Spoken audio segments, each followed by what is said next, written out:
Knowledge po ng karamihan, gusto ko pong malaman ninyo na matatalo po ang China with trade sa Pilipinas pagka po nag-retaliate ang Pilipinas sa China. Bakit po?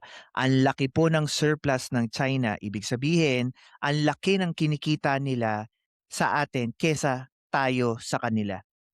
Hmm, Kaya totoo po yung sinasabi, even the DFA are saying, malaki ang surplus ng China sa Pilipinas. That's the reason why kahit may issue tayo sa West Philippine Sea, hindi po nila kayang talikuran yung trade agreement nila sa atin. At kahit na may away tayo sa West Philippine Sea, marami silang proyekto na pinupondohan mismo diretso sa bansa nila ng mga investor sa Pilipinas kasi they know mas malaki ang kinukubra nilang kita sa atin oo. kesa tayo sa kanila.